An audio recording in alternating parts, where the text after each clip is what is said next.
땅의 모든 끝이 여호와를 기억하고 돌아오며 열방의 모든 족속이 주의 앞에 경배하리니 나라는 여호와의 것이요 여호와는 열방의 주제심이로다. 아멘. 우리의 마음과 정성과 뜻을 다하여 우리의 하나님께 예배드리겠습니다.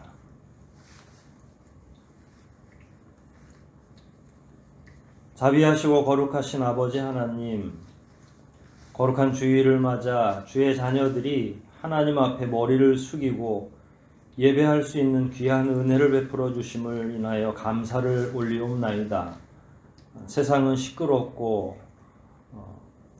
참으로 예배하기에 불편한 시기이지만 그럼에도 불구하고 주의 자녀들이 성심을 다하여 각자의 처소에서 주님께 예배하고자 하오니 이 시간도 성삼위 하나님께서 흠양하여 주시고 하나님을 간절히 소망하는 자들마다 큰 은혜로 함께하여 주시옵소서. 예배의 시종을 오직 주님께 의탁하오며 우리를 구속하신 예수 그리스도 이름 받들어 간절히 기도하옵나이다. 아멘. 함께 찬송하시겠습니다. 찬송 3장입니다. 찬송가 3장 함께 부르시겠습니다.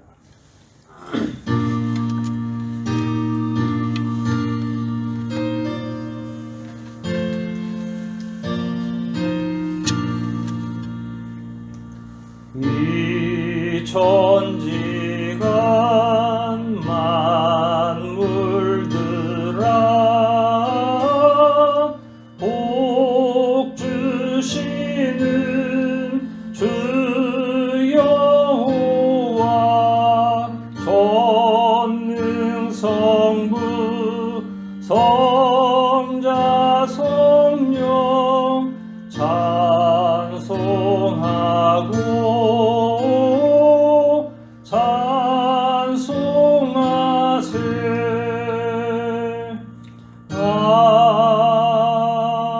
아멘. 이 시간 우리 함께 사도신경하심으로 우리의 신앙을 고백하겠습니다. 전능하사 천지를 만드신 하나님 아버지를 내가 믿사오며 그 외아들 우리 주 예수 그리스도를 믿사오니 이는 성령으로 잉태하사 동정녀 마리아에게 나시고 본디오 빌라도에게 고난을 받으사 십자가에 못 박혀 죽으시고 장사한 지 사흘 만에 죽은 자 가운데서 다시 살아나시며 하늘에 오르사 전능하신 하나님 우편에 앉아 계시다가 저리로서 산자와 죽은 자를 심판하러 오시리라. 성령을 믿사오며 거룩한 공회와 성도가 서로 교통하는 것과 죄를 사하여 주시는 것과 몸이 다시 사는 것과 영원히 사는 것을 믿사옵나이다. 아멘. 이 시간 우리 함께 성시교독하겠습니다. 주보를 참고하시면 되겠습니다. 시편 78편 말씀입니다. 시편 78편 말씀 함께 교독합니다. 내 백성이여 내 교훈을 들으며 내 입의 말에 귀를 기울일지어다. 내가 입을 열고 비유를 베풀어서 옛 비밀한 말을 발표하리니 이는 우리가 들은 바요 아는 바요 우리 열조가 우리에게 전한 바라. 우리가 이를 그 자손에게 숨기지 아니하고 여호와의 영예와 그 능력과 기이한 사적을 후대에 전하리로다.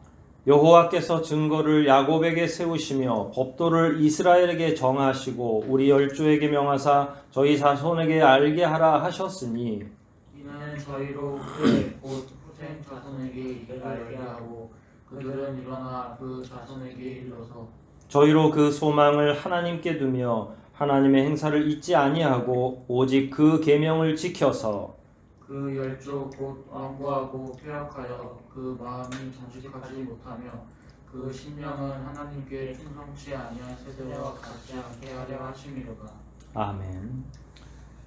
이 시간 우리 지나간 한 주를 생각하시면서 회개의 기도를 새로운 한 주를 기대하는 마음으로 간구의 기도 다 함께 드리시겠습니다.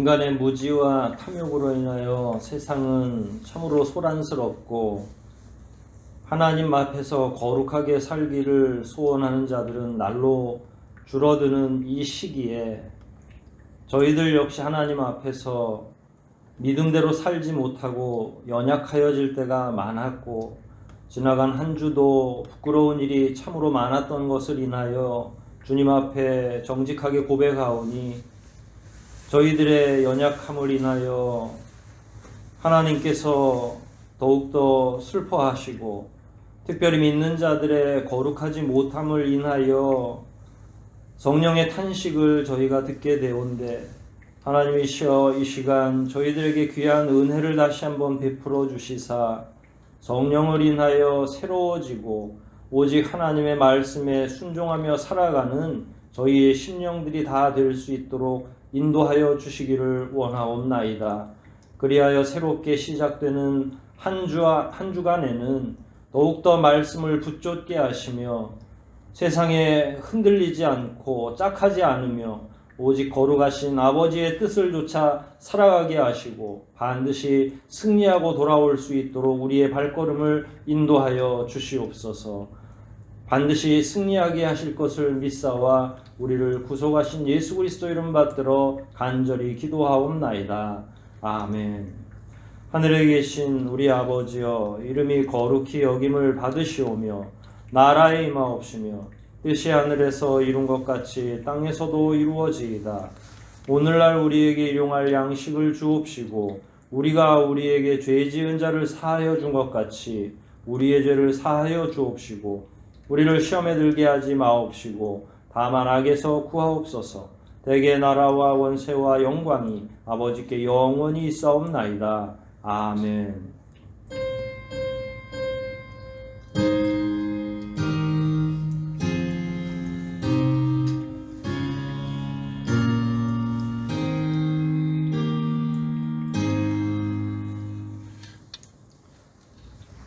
찬송가 함께 하시겠습니다. 함께 하실 찬송은 184장입니다.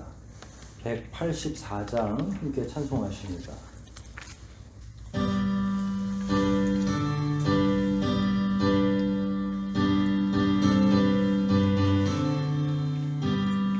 나의 죄를 씻기는 예수의 피밖에 없네.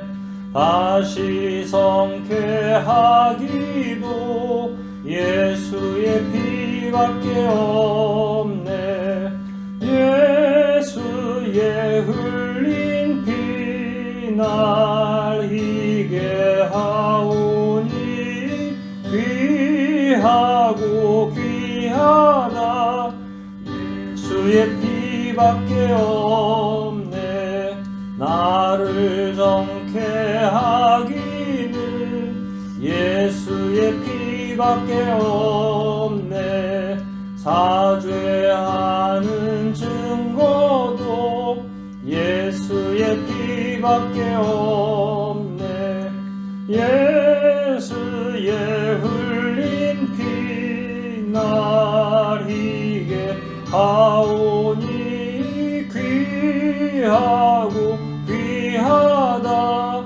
예수의 피밖에 없네. 나의 죄 속하기는 예수의 피밖에 없네. 나는 공로 없도다. 예수의 피밖에 없네. 예수의 흘린 피 날 희게 하오니 귀하고 귀하다. 예수의 피밖에 없네. 평안함과 소망은 예수의 피밖에 없네. 나의 의는 이것뿐 없네. 예수의 흘린 피 날 희게 하오니 귀하 귀하고 귀하다. 예수의 피밖에 없네. 영원토록 내 할 말 예수의 피밖에 없네. 나의 찬미 제목은 예수의 피밖에 없네. 예수의 흘린 피 날 희게 하오니 귀하고 귀하다. 예수의 피밖에 없네. 아멘. 이 시간 교회 소식 몇 가지 전하겠습니다. 함께 예배하지 못하는 게 아쉽지만 지금 코로나 사태가 굉장히 위험한 지경에 있습니다. 예배도 예배거니와 일상생활이 무너질 정도로 확진자들이 급속하게 증가하고 있고, 오늘 지금 토요일에 촬영하고 있는데 1000명에 육박하고 있습니다. 당분간 이런 상황이 지속되고 결국은 올 연말까지 예배가 재개되기가 어려울 것으로 판단이 되는데, 그럼에도 불구하고 이렇게라도 함께 예배하고 경건의 시간을 갖는 것에 대해서 한편으로는 감사한 면이 있습니다. 여러분들도 자택에서 예배하실 때에 불평불만하고 이 어려움 때문에 마음만 힘들어하지 마시고, 그런 상황에서도 이렇게나마 예배할 수 있는 것에 감사를 드리고 하나님 앞에 더욱더 성결하게 성실하게 나아갈 수 있기를 기도해 마지 않습니다. 연약해져 있는 성도들 많이 있습니다. 위에서 기도해 주시고, 질병 때문에 힘들어 하시는 성도들 있고, 또 경제적으로도 어려움 처한 성도들도 많이 있는데, 서로 안부도 묻고 위에서 기도하고 또 위기에 빠지지 않도록 협심해서 함께 기도로 이 어려운 상황을 헤쳐나갈 수 있도록 여러분이 함께 노력해 주시길 바랍니다. 주보 이렇게 맨 하단에 유튜브 통해서 제공되는 주보 맨 하단에 보면 교회 청소하시는 분들이 있습니다. 청소하실 때 방역 꼼꼼히 좀 해주시고, 청소 내용 자체 청소를 많이 할 필요는 없는데 방역하는 거에 좀 집중을 해서 해주시기를 바라고, 오고 가실 때에도 자기 개인 위생에 더욱더 만전을 기해서 위험에 빠지지 않도록 스스로 노력해 주시길 바랍니다. 예배 후에 마지막 화면 자막에 공동체를 위한 기도 함께 하고 있습니다. 3가지 내용이 있는데 그 내용도 빠짐없이 위해서 기도해 주시고, 후원하고 있는 우리 선교사분들 위해서 계속 기도로 후원해 주시고, 우리가 운영하는 기관을 위해서도 계속 후원하시고 기도해 주시기를 바랍니다. 이 시간 우리 함께 하나님 앞에 헌상 올리겠습니다.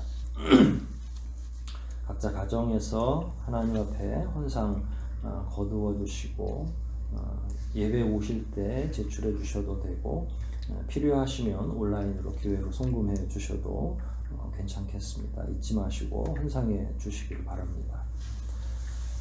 함께 기도하시겠습니다.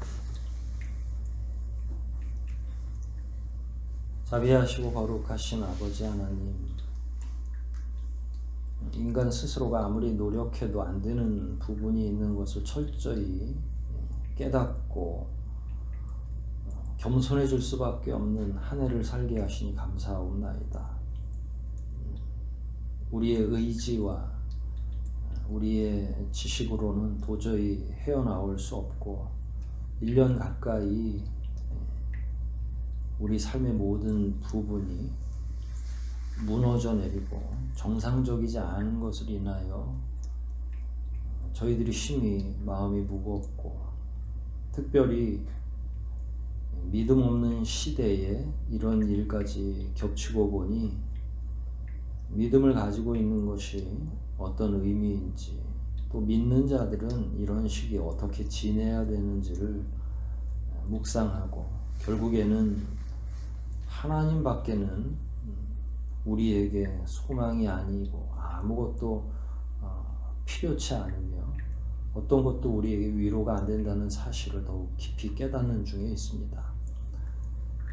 저희들의 연약함을 채워주시기를 이 시간 다시 한번 간구하오니 주님 앞에 머리 숙인 사랑하는 주의 모든 자녀들을 아버지께서 돌보아 주시고 위기의 시대에 신앙은 오히려 더욱더 굳세지고 주님만을 사랑하는 그 사랑이 깊어질 수 있도록 각별한 은혜를 베풀어 주시옵소서.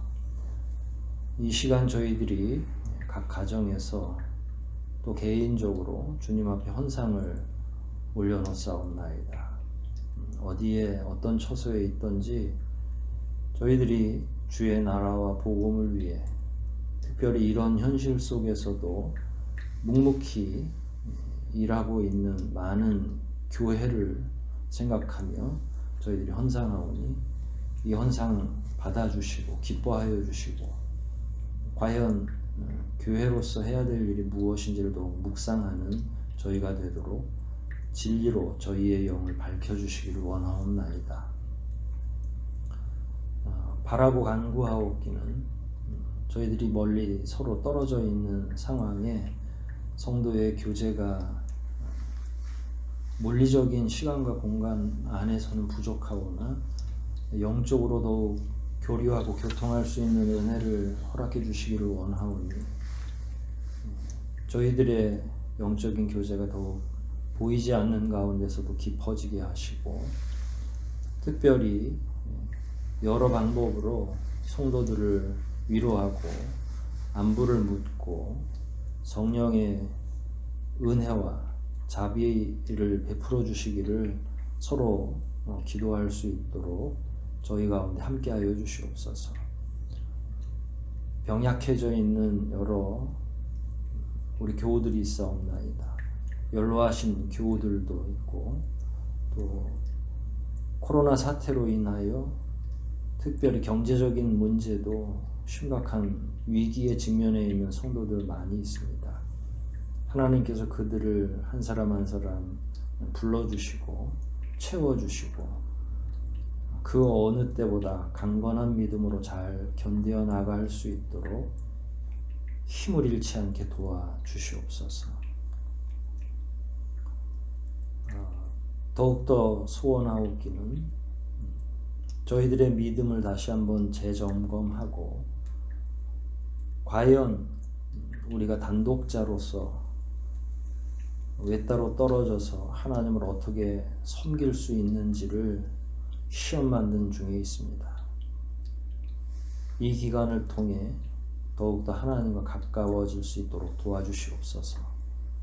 과거 이스라엘 백성들이 국가가 멸망하여 70여 년 동안 먼 타국의 포로로 잡혀가 예루살렘을 향하여 난 창을 열고 정해진 시간에 빠짐없이 각자의 처소에서 무릎 꿇고 눈물로 기도했던 것을 저희가 말씀을 통해 읽습니다. 저희 역시도 동일하지는 않지만 그런 심령으로 하루하루를 살게 하여 주시옵소서. 여전히 교회를 사랑하는 마음을 허락해 주시고 여전히 공동체의 회복을 기대하는 마음을 저희들 가운데 허락해 주시고 이 나라와 이 민족을 위해 애끓는 심정으로 기도하게 도와주시옵소서. 하나님이 아니시면 아무도 이 엄중한 사태에서 회복시켜 주실 분이 없는 것을 저희들이 철저히 깨닫게 도와주시고 오직 시간과 공간과 또 우리가 점하고 살아가는 모든 형편들 가운데 아버지만 더 도드라지게 도와주시고 헛된 것, 어리석고 연약한 것 다 깨트려 버리고 하나님께로 나아가는 귀한 기간이 될 수 있도록 이 시기를 잘 지내게 도와주시옵소서. 이 시간도 그러한 지혜를 저희들이 배우기 위하여 성경을 탐구하고자 합니다. 성경을 공부하고 말씀을 서로 나눌 때 우리 가운데 함께하여 주시고 뜨거운 영을 통하여 공간적으로는 멀리 떨어져 있지만 반드시 하나 되게 하시는 성령의 능력으로 말미암아 반드시 성도 간의 교제가 있게 하시고 성령 안에서 한 성령 안에서 저희들이 더욱더 힘을 얻기에 도와주시옵소서. 진리의 영께서 우리의 영혼을 장악하여 주시고 이 시간도 오직 말씀에 사로잡히는 귀한 한 시간 되기를 간절히 소원하오며 우리를 구속하신 예수 그리스도 이름 받들어 감사하며 기도하옵나이다. 아멘.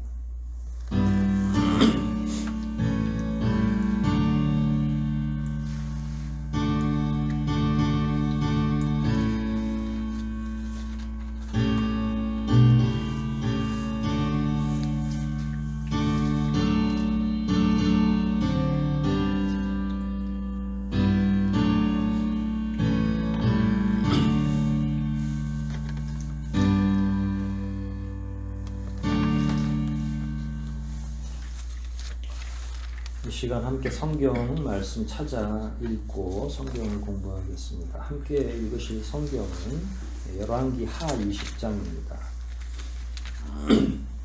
열왕기 하 20장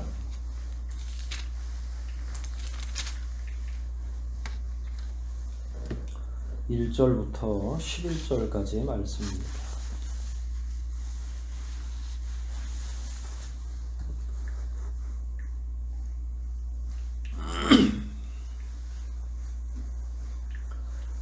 오늘 함께 공부할 말씀은 열왕기 하 20장 1절로 11절까지 말씀인데 봉독하는 것은 1절로 6절까지 말씀을 서로 봉독하도록 하겠습니다. 제가 한 절, 여러분들이 한 절, 한 절씩 교독합니다. 1절부터 6절까지만 교독하고 말씀을 살피도록 하겠습니다. 제가 먼저 1절부터 읽기를 시작하겠습니다. 그때에 히스기야가 병들어 죽게 되매 아모스의 아들 선지자 이사야가 저에게 나와서 이르되 여호와의 말씀이 너는 집을 처치하라 내가 죽고 살지 못하리라 하셨나이다. 히스기야가 낯을 벽으로 향하고 여호와께 기도하여 가로되 여호와여 구하오니 내가 진실과 전심으로 주 앞에 행하며 주의 보시기에 선하게 행한 것을 기억하옵소서 하고 심히 통곡하더라. 이사야가 30년대까지도 이르기 전에 여호와의 말씀이 저에게 임하여 가라사대 너는 돌아가서 내 백성의 주권자 히스기야에게 이르기를 왕의 조상 다윗의 하나님 여호와의 말씀이 내가 내 기도를 들었고 내 눈물을 보았노라. 내가 너를 낫게 하리니 내가 3일 만에 여호와의 전에 올라가겠고 내가 내 날을 15년을 더할 것이며 내가 너와 이 성을 아수르 왕의 손에서 구원하고 내가 나를 위하고 또 내 종 다윗을 위함으로 이 성을 보호하리라 하셨더라. 아멘.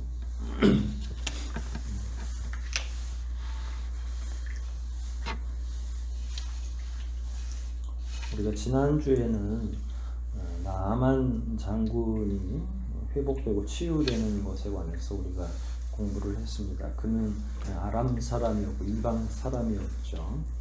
오늘은 이스라엘, 특별히 남유다의 왕이었던 히스기야를 하나님이 회복시켜주는 내용을 함께 공부하려고 합니다. 말씀드린 것처럼 히스기야는 이스라엘의 왕입니다. 왕 이야기가 되겠죠. 이름은 익히 들어보셨으리라 생각을 합니다. 히스기야라고 하는 이름은 우리가 흔히 들을 수 있는 성경을 읽어본 사람이라면 그런 이름이라고 생각을 합니다. 방금 전에 말씀드린 것처럼 히스기야는 남유다의 북이스라엘 남유다 이렇게 표현하죠. 남유다의 13번째 왕이었습니다. 남유다는 다윗 왕의 계보를 계속 유지했던 그런 나라라고 할 수 있죠. 북이스라엘은 자기들 마음대로 왕을 세우고 서로 끊임없이 계속 격돌하는 가운데 죽고 죽이는 그런 일들이 벌어졌지만 남유다는 그래도 다윗의 계보가 꾸준히 연결되고 지켜지고 있었다. 히스기야는 또 예수님의 조상으로 등장하기도 합니다. 히스기야는 원래 그 부친이 아하스라는 왕이었는데 성경에 특히 남유다 왕 가운데 우상을 많이 숭배했던 왕으로 기록되고 있습니다. 왕이 우상 숭배를 했다고 하는 건 그 당시에 저 밑바닥까지 일반 백성들까지도 우상 숭배하는 일에 거리낌이 없었다 이렇게 생각을 할 수 있죠. 그런 가운데 히스기야가 13대 왕으로 등극하고 아버지의 뒤를 따르는 대신에 이스라엘을 종교적으로 개혁하고 이스라엘을 회복시키는 역할을 합니다. 오늘 본문 1절 이렇게 살펴보면 선지자 이름이 하나가 등장하죠. 이사야 선지자입니다. 그러니까 히스기야는 누구와 동시대 사람입니까? 이사야 선지자와 동시대 사람입니다. 히스기야가 25세 왕이 됩니다. 한창 젊은 나이에 왕이 된 거죠. 우리 교회로 보면 승재 형제 정도 나이가 되는 거죠. 아직 승재가 거기까지 안 갔나요? 갔죠? 네. 그래서 어리면서도 이제 왕이 되었을 때 이사야 선지자를 신앙적으로 의지하고 그를 존경하면서 동시에 신앙적 멘토로서 따라서 함께 하나님께 여쭙기도 하고 기도도 함께 하고 이런 식으로 이스라엘을 통치하게 되는 거죠. 말씀드린 것처럼 히스기야는 25세 왕이 됐습니다. 왕이 됐을 때 온통 이스라엘은 우상 숭배가 만연해 있었어요. 엄밀하게 말하면 남유다겠죠. 그러니까 북이스라엘도 결국은 우상 숭배 때문에 패망하고 그런 상황에서 남유다 역시도 우상 숭배가 가득 차 있고 특히 히스기야는 자기의 아버지가 우상 숭배를 열심히 했던 것을 보면서 자랐죠. 극심한 타락이 밑에 지방인 남유다까지 뒤덮고 있었습니다. 당시에 북이스라엘은 우상 숭배로 인해서 패망했죠. 사람들이 그렇게 생각할 수 있습니다. 우상 숭배를 한다고 나라가 망하겠나 이렇게 생각을 하는데 직접적으로 우상 숭배 때문에 멸망했다라고 명확하게 단언할 수 없지만 연쇄적인 작용이 일어나도록 되어 있습니다. 우상을 숭배한다고 하는 건 도덕적으로나 영적으로 심각한 타락을 의미하는 겁니다. 쾌락을 추구하고 욕망이 원하는 대로 살아가게 되죠. 이렇게 되면 통치자도 그렇고 국민들도 그렇고 나라 자체가 권위도 없어지고 영적인 강성함이 다 사라지게 되죠. 이웃나라와 통혼하는 것은 물론이고 우상 숭배로 말미암아 영적으로 정신적으로 굉장히 많이 해이해지게 되죠. 외국에서 아무리 압력을 기울여 와도 이미 한번 이렇게 타락한 문화는 바로 세워지지 않습니다. 그래서 결국은 우상 숭배로 인해서 직접적으로 바로 멸망하거나 나라가 문을 닫는 건 아니지만 연쇄적인 반응 끝에 결국은 나라가 망하게 되는 거죠. 남유다 역시 북이스라엘이 그렇게 타락해서 멸망한 한 상황에서 남유다도 역시 타락의 길을 걸어가고 있습니다. 종교적으로 타락했고 우상을 숭배하는 일이 왕실부터 공공연하게 일어나고 있었어요. 그러니까 말씀드린 것처럼 왕실이 타락했다고 하는 건 나머지 일반 백성들의 삶은 들여다볼 필요도 없죠. 원래 관리 감독하는 일종의 정치적으로나 종교적인 면에서 가장 리더의 자리에 있는 게 선지자나 또 제사장이나 혹은 왕의 자리인데, 맨 위에 있는 왕이 타락을 하면 거짓 선지자들도 횡행하게 되고 또 제사장들도 여전히 반듯한 리듬 안에서 세워지기보다는 금전적인 결탁 가운데 굉장히 심각한 일들이 끊임없이 계속 연쇄적으로 일어나는 거죠. 그런 가운데 이제 종교적인 타락이 급속도로 진행되는 겁니다. 북이스라엘은 이미 망했고요. 남유다도 이제 그런 길로 들어가기 시작을 한 거죠. 영적인 상황이 그럴 때에 대외적인 상황도 만만치가 않았어요.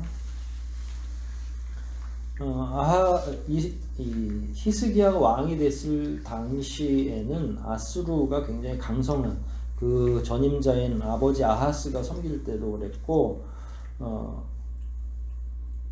아수르가 큰 제국으로서 맹위를 떨치고 있었어요. 북이스라엘이 누구에게 망했습니까? 아수르 때문에 망한 겁니다. 살마네셀 5세라고 하는데 아수르 왕이 북이스라엘을 멸망시킨 거예요. 그러니까 이스라엘은 원래 우리가 편리하려고 북이스라엘, 남유다 이렇게 이름을 만들어서 이렇게 분리시켜서 생각을 하지만, 뭐 거기 철조망이 있었던 것도 아니고 백성들은 뭐 자유롭게 오르락 내리락 하는 상태니까 위쪽이 멸망하면 아래쪽 멸망시키는 건 일도 아니겠죠. 왜냐면 거기서 완충을 해주고 막아줘야 되는데 완충 없이 그냥 막 쳐들어올 수 있는 거예요. 지난주에도 우리가 나아만 살필 때 심지어 그 아람 지역에서도 이스라엘을 넘나들면서 포로로 잡아가곤 했다고 말씀드리지 않았습니까? 그러니까 이게 뭐 이스라엘이 예전 다윗이나 솔로몬 때하고는 완전히 다른 상황이고 힘을 다 잃어가고 있는 거죠. 이런 때에 왕이 된다고 하는 건 너무 힘든 거죠. 그런데다가 나이도 많지 않아서 노련함이 떨어지는 겁니다. 이럴 때는 제일 쉬운 방법이 전임자가 한 대로 그냥 행하면 되는 거죠. 날카롭게 굴 필요도 없고, 뭐 아버지가 해온 정책을 그냥 고스란히 이어받으면, 뭐 갑자기 백성들이 이미 타락해 있는데 갑자기 날카로워져서 종교개혁을 뭐 요구하거나 데모를 할 까닭이 없죠. 본인들 위로부터 아래로까지 총체적으로 전부 타락해 있는 상황이고 우상 숭배를 하고 있으니까 그냥 그걸 계속 현행대로 유지하는 건 누군가로부터 지탄받을 일은 아니에요. 그래서 가장 쉬운 방법으로는 히스기야 입장에서는 그냥 전임자인 아버지 방식대로 우상도 적당히 숭배하고 자기에게 주어진 권한, 왕으로서 누릴 수 있는 모든 권세, 이런 것들을 그냥 누리면서 편안하게 개인적으로 살면 아무 문제 없었을 것이라고 생각을 합니다. 더군다나 나이도 그렇게 많지 않으니까 얼마나 쾌락에 대해서 집중할 수 있었겠습니까? 그런데 히스기야는 아버지하고 완전히 달랐죠. 왕위에 등극하고 이사야와 더불어서 이스라엘 남유다를 종교개혁을 시작을 했습니다. 제일 먼저 히스기야가 한 일은 성전을 수리하는 일이었어요. 성전은 어떤 곳이죠? 하나님께 예배하는 곳이죠. 하나님의 임재를 상징하는 겁니다. 이스라엘에서 제일 거룩한 공간이고 장소가 있다면 그건 성전이죠.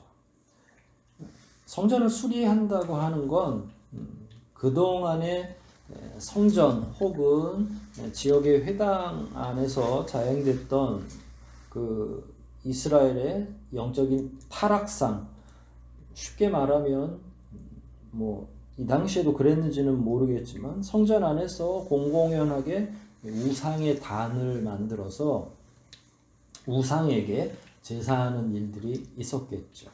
지역마다도 다 그런 일들이 있었습니다. 그런데 히스기야가 전임자인 아버지 아하스의 모든 정책들을 뒤집어 엎으면서 성전을 수리하기 시작했어요. 이거는 그냥 공간 문제를 넘어서 매우 상징적인 일입니다. 이런 일들은 오늘날 인터넷 매체보다 더 빠르게 예루살렘 백성들한테 전파됐으리라 생각을 합니다.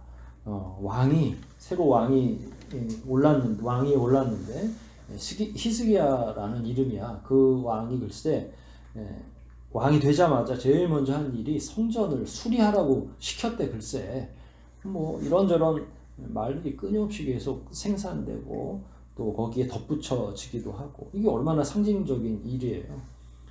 그럼 어떤 상징적인 일이었을까요? 성전을 수리한다는 거는. 성전 안에서 사용되던 우상을 위한 단을 파괴시켰다는 건 무슨 의미가 있을까요? 굉장히 중요한 상징적 의미가 있는 거죠. 나는 이제 하나님만 섬기겠다. 우상 숭배를 척결하겠다. 깨트려 버리겠다. 우상 숭배를 이제는 거절하겠다라고 하는 선포와 같은 거예요. 어디 가서 연설하는 것보다 이런 하나의 상징적인 행위가 더 도드라져 보일 수 있는 거죠. 이렇게 되면 백성들은 무슨 사인을 받게 되는 겁니까? 이제 우상 숭배를 하면 안 될 수도 있겠구나. 왕이 저렇게 개혁을 시작을 했는데 우리가 자칫 이런 왕이 펼치는 정책에 반대해서는 안 되겠구나. 그렇게 되면 왕은 성전을 수리하고 각 가정에서는 자기들이 섬기던 우상을 깨트리게 되겠죠. 연쇄적인 효과와 결과가 쭉 이어지도록 되어 있는 겁니다. 그러니까 성전 자체는 공간 하나지만 우리가 예배당을 청소하는 그런 생각을 하시면 돼요. 여기 청소하는 게 그게 무슨 의미가 있겠는가 이렇게 생각하지만, 이게 국가적으로 본다 그러면 굉장히 대단히 중요한 의미를 갖는 거고, 한 개인이 와서 청소하는 것과 왕이 시켜서 하는 것은 좀 더 명확한 메시지가 될 수 있는 거죠. 성전을 수리하고 나서 그 다음에 우상의 단을 파괴했다고 말씀을 드렸습니다. 우상에게 제사 지내는 것을 중단시킨 거죠. 다른 경로를 다 없애버리는 겁니다. 그럼 이제 누구에게만 예배하면 됩니까? 하나님께만 예배하는 거죠. 공간이 회복됐으면 공간과 대칭해 있는 시간을 회복하는 일이 중요하겠죠. 그래서 히스기야는 그 다음으로 유월절을 회복합니다. 유월절을 회복했다고 하는 그 의미를 보면 유월절이 먼저 훼손됐다는 얘기예요. 그러니까 유월절을 절기로 지키지 않는 거죠. 그럼 유월절은 뭡니까? 유월절은 어디에서 유래한 거죠?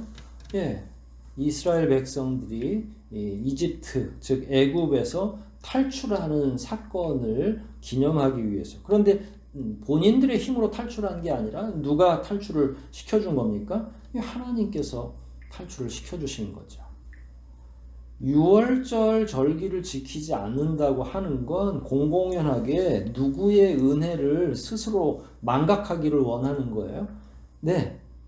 구원자이신 하나님의 은혜를 이제 더 이상 기념하지 않겠다라는 겁니다.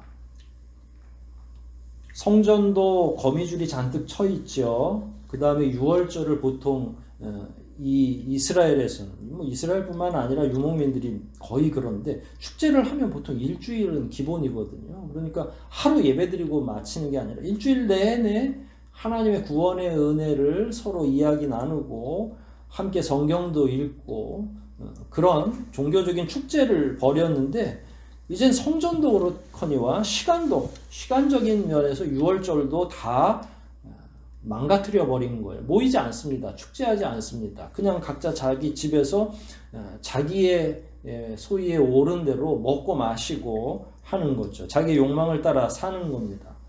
결국은 유월절이 훼손됐다고 하는 건 신앙적으로 모든 것을 다 부정해버렸다라는 거예요. 공간적으로도 시간적으로도.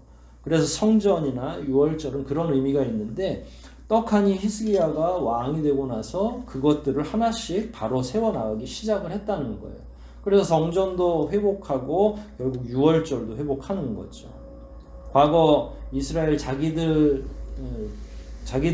조상을 하나님이 구원해 주셨던 그 구원의 은혜를, 얼마간 부정당했던 그 모든 것들을 다시 회복시켜서 하나님의 은혜로 건설되어 있는 국가라는 사실을 명확히 더 드높이는 거죠.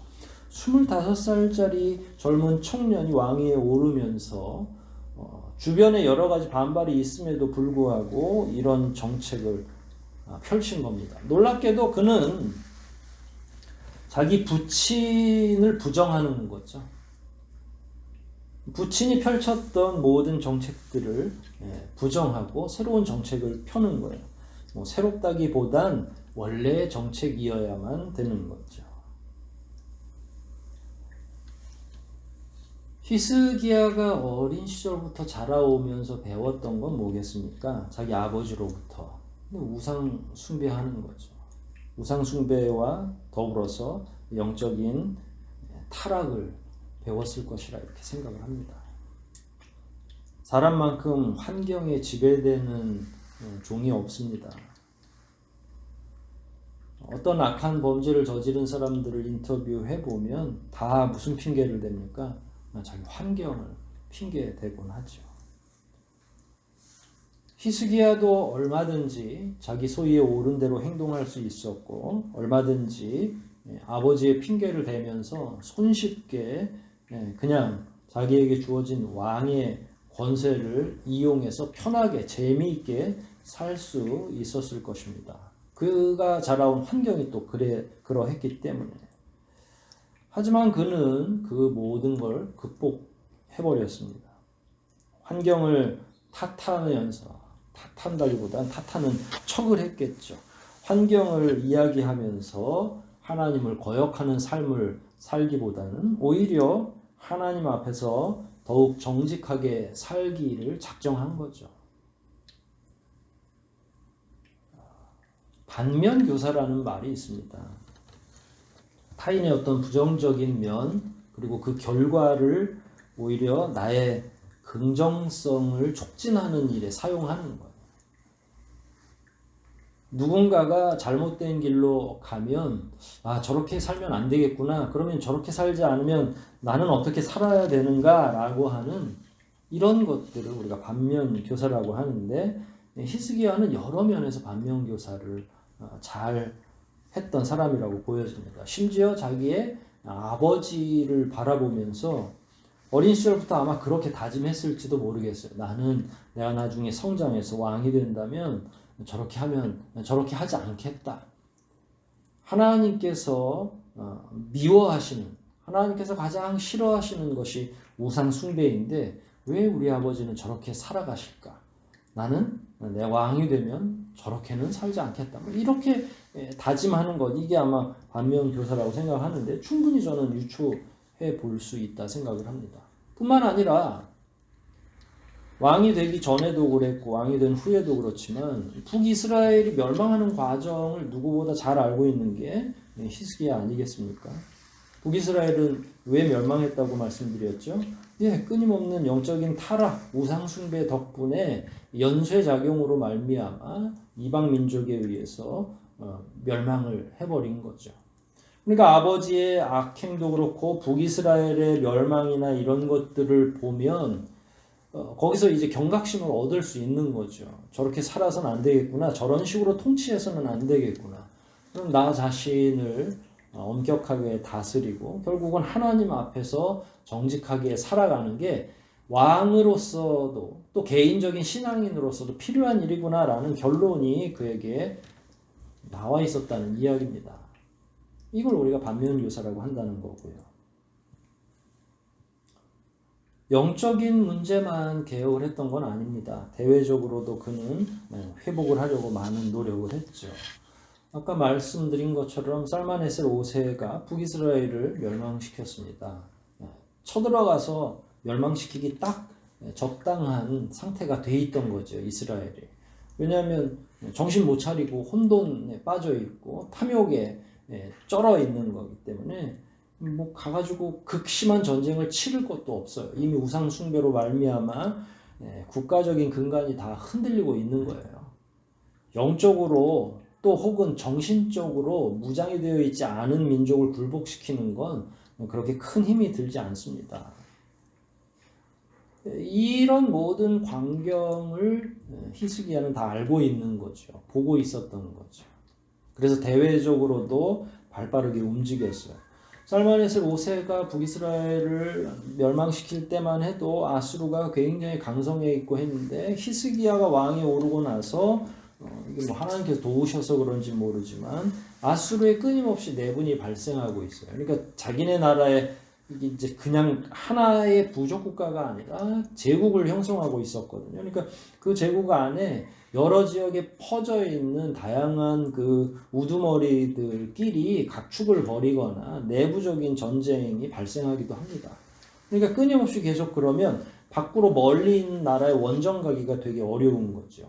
아수르 제국에서부터 이스라엘까지 오려면 당도 전쟁하러 오는 기간만 해도 2달이 훨씬 넘는 거리를 이동해야만 되는 거예요. 근데 자기네 나라에 자기도 지금 위험하고 내부적인 분쟁들이 있는데 2달 동안 자기 나라를 비우면서까지 이스라엘까지 와가지고 이스라엘을 정복한다는 건 앞뒤가 맞지 않잖아요. 그러니까 아수르는 이제 더 이상 맹위를 떨치지 못하고 있는 거예요. 그 상황에서 히스기야는 그 틈을 타서 주변에 있는 블레셋을 쳐서 정복을 합니다. 참 놀라운 일이죠. 그동안에는 계속 쪼그라들고 있었는데 히스기야가 왕위에 오르면서 영토도 확장이 되고 신앙적으로 회복하는 거죠. 이렇게 된 데에는 뭐 다양한 이유가 있었으리라 생각을 합니다. 아까 반면교사도 이야기를 했습니다만 그 중에 하나가 저는 이사야가 존재했기 때문이라고 생각을 합니다. 25세 왕위에 올랐다는 말은 계속 제가 반복적으로 이야기하고 있죠. 근데 사실 그렇게 젊은 시기에 왕위에 오르면 보편적으로 보통의 경우 그런 사람들은 자기 마음대로 통치를 하려고 합니다. 왜냐하면 급작스럽게 많은 권세를 본인이 가지고 있고 모든 것들을 본인이 해도 된다는 착각을 하고 있기 때문에 그렇습니다. 그런데 히스기야는 여러 면에서 이사야의 의지를 했습니다. 이런 걸 우리는 보통 영적인 멘토라고 이야기하죠. 영적인 멘토, 영적인 조언자를 가진 겁니다. 영적인 멘토를 갖는다는 것은 굉장히 큰 하나님의 은혜입니다. 혼자서 믿음 생활하는 것이 쉽지 않은데 하나님의 뜻을 더 깊이 알려주는 영적인 조언자가 있다면 훨씬 더 수월하게 믿음의 깊이를 더해갈 수 있는 거죠. 그 영적인 멘토가 영적으로 매우 맑은 상태에 있는 선지자 한 사람이 하나님께 기도하기도 하고 또 하나님의 말씀을 친히 듣고 전달해 주면 그냥 그 권유를 따라 통치하기만 하면 되는 거예요. 그러면 바른 길로 갈 수가 있는 거죠. 근데 문제는 어느 시대를 막론하고 멘토가 없어서 망한 게 아니라 그 멘토의 말을 귀담아 듣느냐 듣지 않느냐에 따라서 달라지는 거죠. 시대를 따라서 하나님께서는 정직한 선지자들을 늘 보내주셨어요. 뭐 알고 있듯이 예레미야도 그렇고 그러나 백성들이나 왕이 받아들이지 않으면 선지자가 죽을 고비를 넘기는 거예요. 그만하고 싶고 도망가 버리고 싶고 더 이상 선한 뜻을 말하고 싶지 않을 때도 있죠. 그런데 이사야가 말하는 내용들을 히스기야 왕은 고분고분 잘 따르는 거죠. 하나님께서 원하시는 것이 무엇인지, 어떻게 하면 하나님이 기뻐하실지, 거룩한 나라가 되는 것, 하나님 앞에서 선한 백성이 되는 것이 무엇인지를 깨달았고 그대로 실천하기를 원했던 거예요. 히스기야는 이런 면에서 굉장히 탁월한 왕이었다고 할 수 있습니다. 보통의 경우 정치적인 그 권력만 놓고 본다면 왕은 만인지상이라고 합니다. 그러니까 모든 사람들 가운데 제일 위에 있는 사람이죠. 그리고 그걸 스스로 자각할 즈음에 모든 사람들이 다 내 밑이구나 라고 생각하기 시작하면 하나님께 잘 나아가지 않는다는 거예요. 만인지상이긴 하지만 자기 위에 누가 있어요?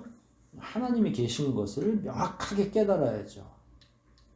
오히려 백성을 하늘로 알고 섬기기 시작할 때 하나님께서 더 큰 지혜를 주시는데 어리석은 자들은 그렇게 생각하지 않는다는 거예요. 그래서 왕으로서 사람들 앞에서 교만하게 되는 거죠. 사람 앞에서 교만한 사람은 아무리 교묘하게 자기를 속인다 할지라도 하나님 앞에서 겸손해질 수 없습니다. 그건 거짓말이에요. 사람 앞에서 사람 알기를 우습게 하는 사람이 어떻게 하나님 앞에 겸손해질 수 있겠어요? 그러니까 1차적으로는 무조건 사람 앞에서든 우리가 보기에 하찮은 미물 앞에서도 겸손한 자가 반드시 하나님 앞에서 겸손해질 수 있는 거죠. 그런데 한 번 이건 잘못되면 다시 돌아오기가 매우 어려운 거예요.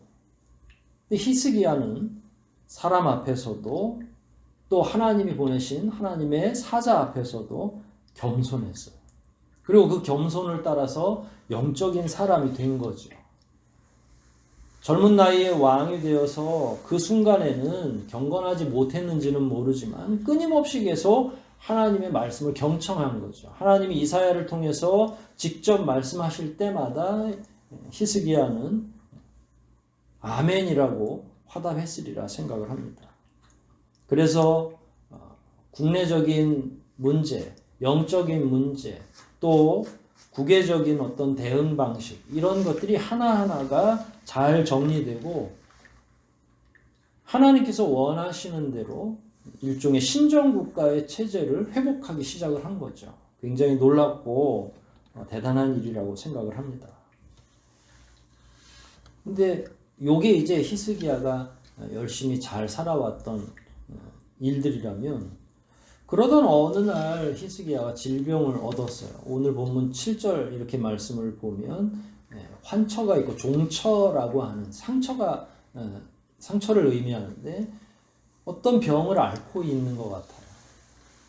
근데 다시 1절로 이렇게 돌아오면 하나님께서 이사야를 통해 예언을 합니다. 뭐라고 말씀하시냐면 히스기야에게 전달해라. 너는 이제 멀지 않아서 죽게 될 건데 집을 처분해라 라고 하는데 처치하라 이렇게 하는데 처치라고 하는 건 삶을 정리하라는 이야기예요. 다음에 왕도 세우고 이제 뭐 그 자녀가 될 거면 그 자녀에게 제대로 잘 교훈해주고 하나님이 이사야를 통해서 미리 알려주신 건 일종의 배려라고 할 수 있죠. 삶을 정리하는 건 굉장히 중요합니다. 사람이 언제 죽을지 아는 게 불행이기도 하지만 한편으로는 다행한 일이 될 수도 있겠죠. 미처 정리하지 못하고 황망하게 떠나는 것보다는 자기 삶을 자기 스스로가 잘 정리하고 갈 필요가 있는데 하나님께서 히스기야에게 그런 은혜를 베푸신 거죠. 그런데 하나님의 이런 배려와는 뭐 전혀 다르게 히스기야는 충격을 받는 거죠.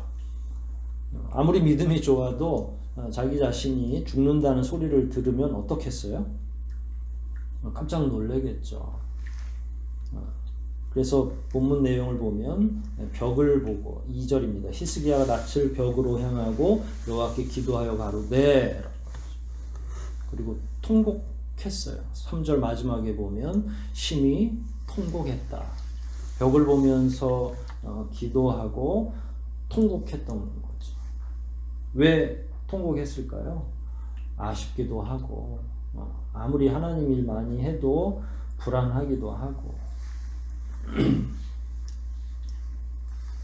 그러면서 참 하나님은 어떤 면에서 공평하다라는 생각이 들죠. 뭐 하나님의 일을 잘하는 왕이 됐든 평범한 사람이든 죽음 앞에서는 다 공평한 거예요. 아무리 선한 일을 해도 죽을 수밖에 없는 거죠. 이 땅에서 영원히 살 수 있는 게 아니니까. 그래서 시간은 매우 공평하고 삶과 죽음은 오직 하나님만이 좌우할 수 있는 건데 그 면이 명확하게 딱 드러나는 순간이죠. 그때 히스기야는 연약해진 마음으로 열심히 기도합니다. 다행인 것은 히스기야의 기도가 원망하는 기도는 아니었다. 울부짖고 막 왜 나한테 이러십니까? 라고 얘기할 수 있죠. 기도할 수 있습니다. 그리고 자기도 최선을 다해서 살았기 때문에 더 그 원망의 깊이가 그 골이 커질 수도 있겠죠. 때로는 우리도 그런 기도를 합니다. 하나님 왜 저에게만 이런 고난을 주십니까? 이번에 미국 선거를 보면서 그 많은 사람들이 그 이야기를 들었을 겁니다. 바이든이 자기의 자녀가 먼저 죽었을 때 심각한 충격에 빠졌다고 하죠. 그럴 때 그런 기도를 했대요. 왜 납니까? 왜 저에게 이렇게 가호하십니까? 그랬는데 뭐 응답 겸 그런 깨달음을 얻었죠. 왜 너는 안 되냐라는 내면적인 응답을 얻은 거죠. 누구든 다 동일하다는 거예요. 죽음이든 삶이든 특권을 누릴 수 있는 사람은 하나도 없는 거죠. 다시 돌아오면 히스기야도 마찬가지입니다. 아무리 경건하게 살았든 어떻게 살았든 결국은 하나님의 정하신 때를 따라서 왔다가 가는 거죠. 히스기야는 왜 나만 가지고 이러십니까? 라고 기도하는 대신에 뭐라고 기도했습니까? 3절에 나오는데 내가 진실과 전심으로 주 앞에 행하며 주의 보시기에 선하게 행한 것을 기억하옵소서.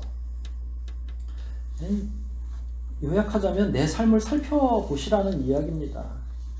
근데 이런 기도는 자기 삶에 자신이 있는 사람들이 드릴 수 있는 기도겠죠. 최선을 다해서 하나님 앞에서 살았을 때 이스라엘을 영적으로 회복시켰던 자기의 일종의 왕으로서의 치적, 또 외세로부터 이스라엘을 더 안전하게 구하는 것, 이런 것들을 진솔하게 하나님께 말씀드린 거죠.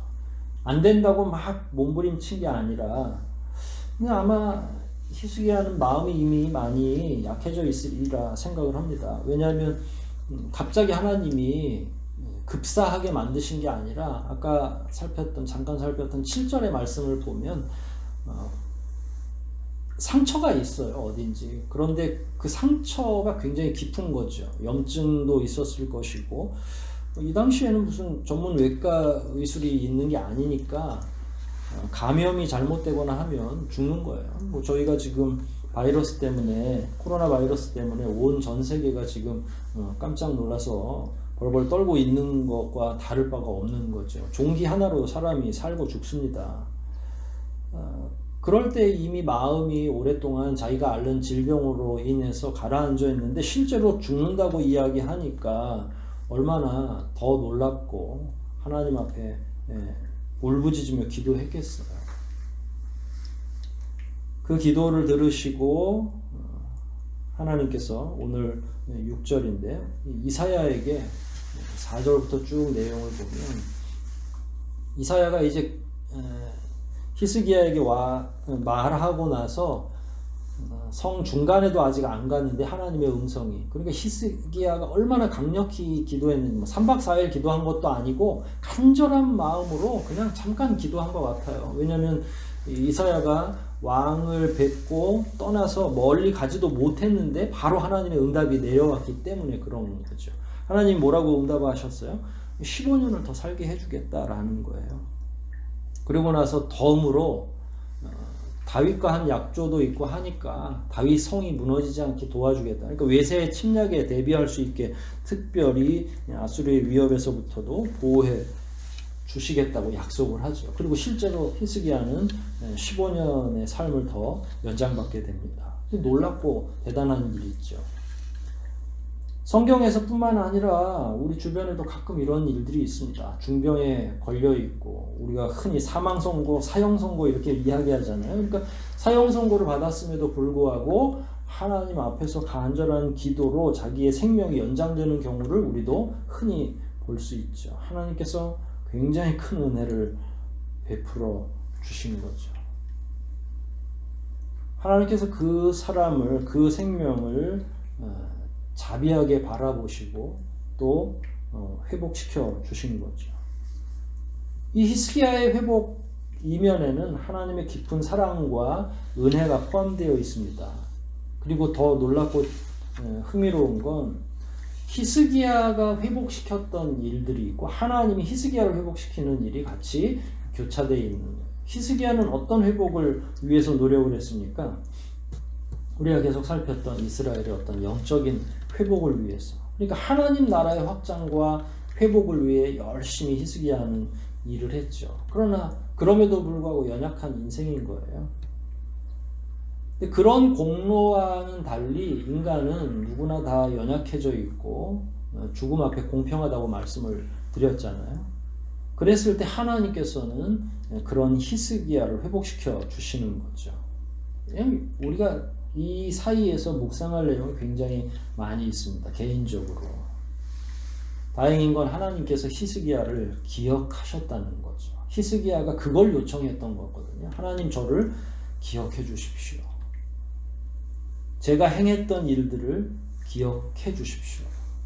행위가 중요한 건 아니지만 히스기야는 전심으로 자기가 했기 때문에 자기의 심령을 살펴봐 달라는 거예요. 행위만을 얘기한 게 아니라 자기가 어떤 마음으로 하나님 앞에서 그 일을 했는지를. 하나님께서는 히스기야를 기억했다고 말씀을 드렸죠. 하나님과 그의 나라를 위해 애쓴 사람을 하나님은 기억하십니다. 이게 우리가 받을 수 있는 위로죠. 우리가 위기에 빠졌을 때 하나님께 올려드릴 수 있는 탄원도 그것에 기반한다고 저는 생각을 합니다. 물론 우리가 어떤 대가나 어떤 권세를 혹은 명예를 위해서 하나님의 일을 하는 건 아니지만 결국 하나님 앞에서 드릴 수 있는 말이 무엇이겠어요? 하나님 저의 깊은 마음 속에 있는 하나님을 향한 제 마음을 아버지께서 아시지 않습니까? 라고 기도할 수밖에 없는 거죠.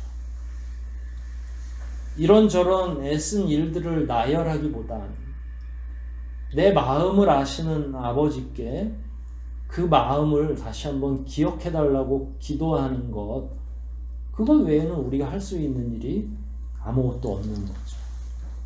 그랬을 때 그걸 기억해 주시고 도와주시는 건 하나님이시고 그게 바로 하나님의 자비고 하나님의 사랑이라고 하는 겁니다.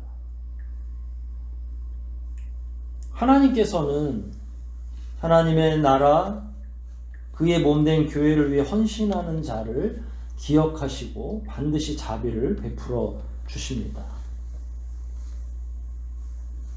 저도 여러분들이 하신 그 모든 일들을 기억하지 못하고 또 그것에 대해서 그렇게 칭찬하는 스타일의 목사가 아니죠. 잘 알고 계시잖아요. 그러나 우리 하나님은 여러분들이 어떤 마음으로 교회에 오시는지, 여러분들이 어떤 마음으로 주님 앞에 헌상을 하셨는지, 여러분들이 어떤 마음으로 20년, 30년 하나님의 나라를 위해 애쓰고 기도하셨는지, 여러분들이 어떤 마음으로 누군가를 섬기고 전도하기 위해 애썼는지, 여러분들이 어떤 마음으로 교회를 위해 헌신했는지를 아주 명확하게 기억하고 계시고 우리에게 하나님의 자비가 필요할 때에 아낌없이 그 자비를 베풀어 주시는 그런 하나님이라는 거예요. 밑빠진 독에다가 우리가 물을 붓는 것이 아니라 우리의 기념책, 우리의 생명책에 명확하게 기록되는 일들을 우리가 하는 겁니다. 하나님 아버지께서는 일꾼들의 삶을 모른 척하지 않으시는 분이에요. 하나님께서는 나이가 많든 적든 하나님 앞에 성실하게 나아오고 성실하게 그 일을 감당하는 사람들을 세밀하게 지켜보고 계시고 돌봄이 필요할 때는 기꺼이 하나님께서 그 영혼을 위로하시고 돌보아 주신다는 거예요. 그게 우리에게 소망이고 위로 아니겠습니까? 생명을 정하고 수명을 정하는 일은 매우 중요하고도 엄격한 일입니다. 함부로 하실 일이 아니죠. 그럼에도 불구하고 하나님께서 히스기야에게 큰 자비를 베풀어 주신 거예요. 왜냐하면 그를 기억하셨기 때문에 그래요. 히스기야의 진심을 아신 하나님의 자비가 15년이라고 하는 생명의 연장으로 나타난 겁니다. 그러나 한편으로는 이런 경우도 많죠. 아무리 공로가 많아도 생명을 쉽게 연장해 주시지 않습니다. 여기에도 하나님의 교훈이 담겨 있는 거죠. 하나님께서 히스기야의 생명을 연장시켜 준 이면에는 당시의 시대적 상황과 아주 밀접하게 연관이 되어 있습니다. 어떤 상황에서 히스기야가 종교를 개혁한 겁니까? 완전하게 타락해 있는 이스라엘, 북이스라엘이 멸망한 상태고 남유다도 점점 자기 부친대로부터 시작해서 타락해 가고 있는데 히스기야가 깃발을 새로 고쳐서 들은 거죠. 그래서 성전을 다시 회복시켜 놓고 유월절을 회복시켜 놓은 겁니다. 그런데 이런 사람이 가장 이스라엘이 신앙이 곤두박질치고 밑바닥에 있고 우상숭배를 하는 그런 상황에서 개혁을 주창했던 이런 히스기야가 만일 넘어져서 끝내 일어나지 못한다면 국민들이 다시 어디로 가겠어요? 우상을 섬기겠죠. 하나님께서는 히스기야도 기억하셨지만 더 중요한 건 더 넓게 보면 이스라엘 전체를 염두에 두고 계시는 거예요. 히스기야를 통해서 한 영혼이라도 다시 회복되고 돌아올 수만 있다면 히스기야 개인을 위해서 생명을 연장한 일이 결국은 더 많은 사람의 생명을 구하는 일이 되지 않겠어요? 명백한 교훈이죠. 아, 하나님 일하면 저렇게 살아날 수도 있구나. 성실하게 하나님을 위해 최선을 다했더니 히스기야 왕이 글쎄 병이 다 고쳐졌대. 이사야 선지자가 이르기를 15년이나 더 살 수 있다고 선언해 주셨어 라고 하는 소문이 얼마나 빠르게 돌았겠어요. 이스라엘 백성들은 어느덧 하나님을 잊었을지는 모르지만 하나님께서는 히스기야만 아니라 이스라엘 백성을 잊지 않으시고 그들을 다시 한번 초대해 주시는 과정으로 들어간 겁니다.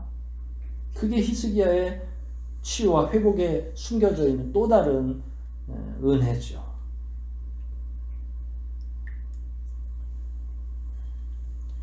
이 시대도 히스기야 시대와 아주 유사하죠. 교회가 타락할 대로 타락해 있죠. 신앙인이라고 밝히는 것 자체가 부끄러운 시대를 오늘날 우리가 살아가고 있습니다. 회복과 진정한 개혁이 필요한 시대를 우리가 살아가고 있는 거죠. 이것 때문에 우리도 고민이 많지 않습니까?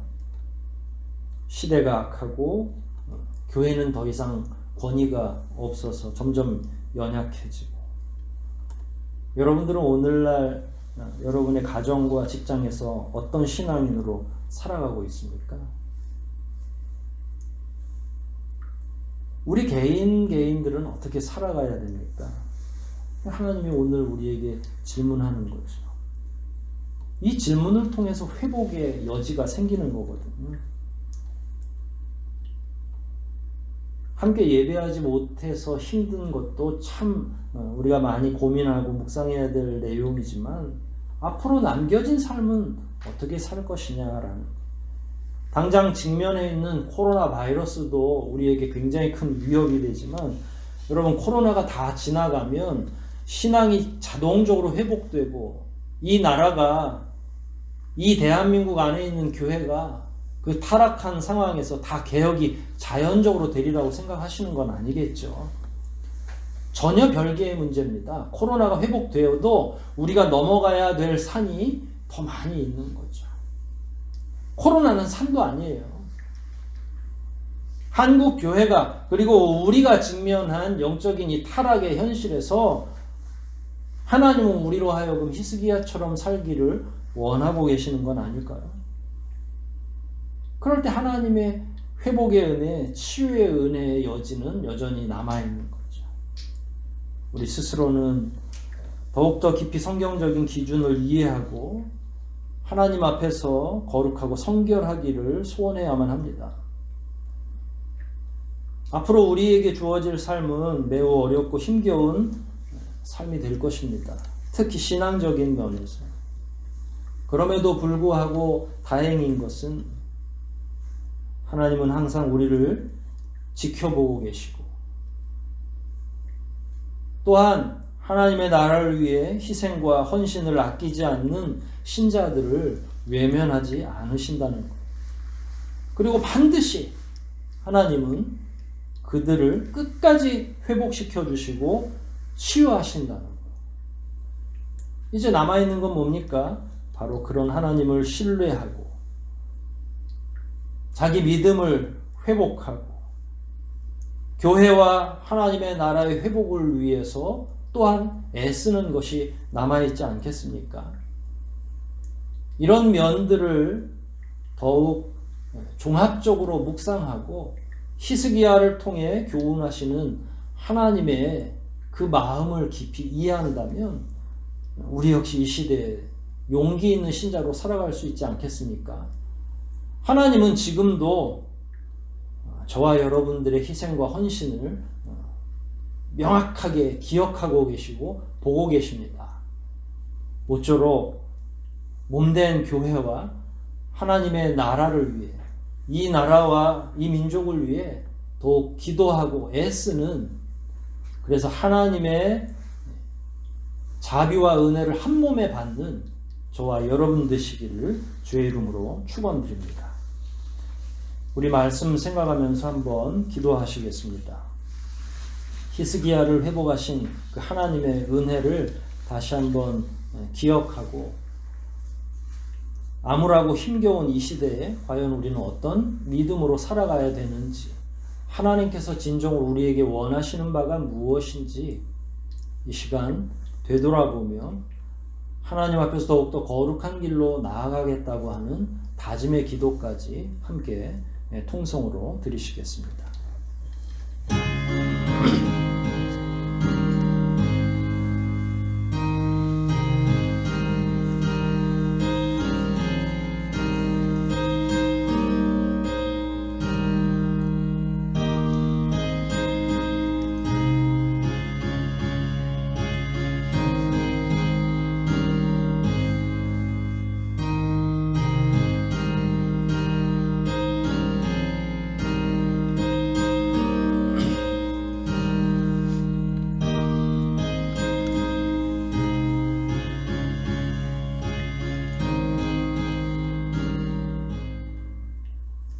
하나님 아버지 감사합니다.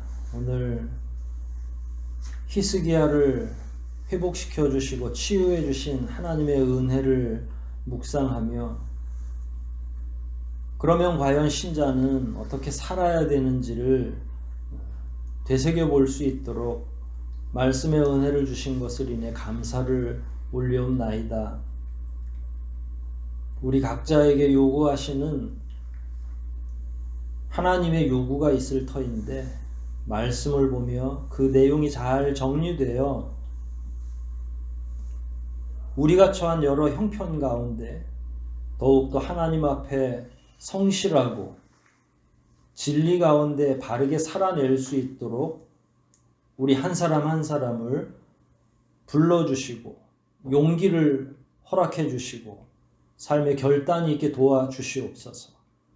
여러 가지 어려운 환경과 주변에도 아랑곳하지 않고 최선을 다해 이스라엘의 종교를 개혁하고 회복시키며 여러 가지 위기 가운데서 구해냈던 히스기야의 믿음을 저희도 본받아 시대적으로 요구되는 거룩하고 성결한 그리스도인의 삶을 살아낼 수 있도록 저희들도 힘쓰게 도와주시고 우리 힘으로는 두세 걸음도 옮기기 어렵지만 성령 충만을 입을 때에 그 모든 것이 가능한 줄을 믿사오니 충만하신 성령의 은사를 허락해 주시고 더욱더 하나님에게 집중하고 충성하는 저희가 되게 도와주시옵소서. 여러 가지 어려운 형편 가운데에서도 끊임없이 믿음의 진보를 위해 애쓰고 몸된 교회를 위해 헌신하는 주의 사랑하는 자녀들을 꼭 기억해 주시고 저희들이 어려움에 있을 때 반드시 히스기야를 구원해 주신 하나님의 그 자비의 손길처럼 저희에게도 동일하게 은혜를 베풀어 주시옵소서. 모든 말씀 우리를 구원하신 예수 그리스도 이름 받들어 감사하며 기도하옵나이다. 아멘. 이 시간 함께 찬송 부르시겠습니다. 376장입니다. 376장 함께 찬송하십니다.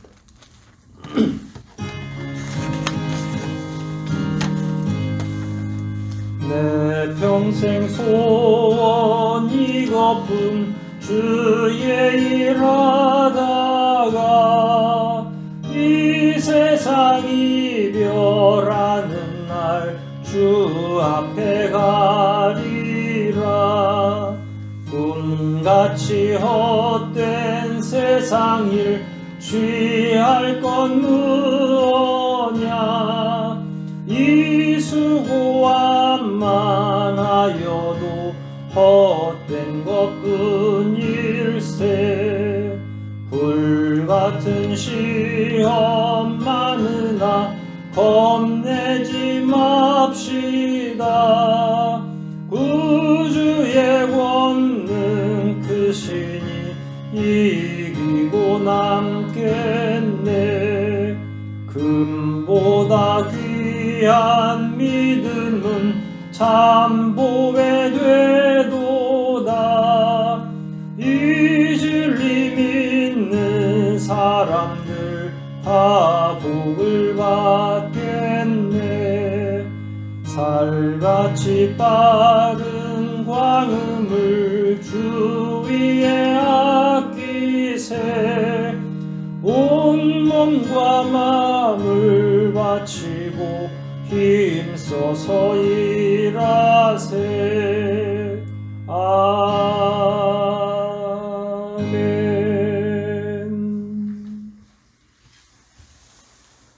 구주 예수 그리스도의 은혜와 하나님 아버지의 무한하신 사랑과 교제케 하시는 성령님의 감화감동 교통하심이 하나님의 온전하신 자비와 회복케 하시는 깊은 사랑을 신뢰하며 자기 삶의 현장에서 스스로를 개혁하고 또 침체에 빠져 있는 이 나라의 교회와 또 많은 백성들을 위해 더욱더 헌신하고 기도하기를 소원하는 주의 모든 사랑하는 자녀들과 그 가정과 속한 사업장과 이 교회와 특별히 하나님께서 말씀으로 세우신 이 나라와 이 민족 위에 지금부터 영원토록 함께 있어지이다. 아멘.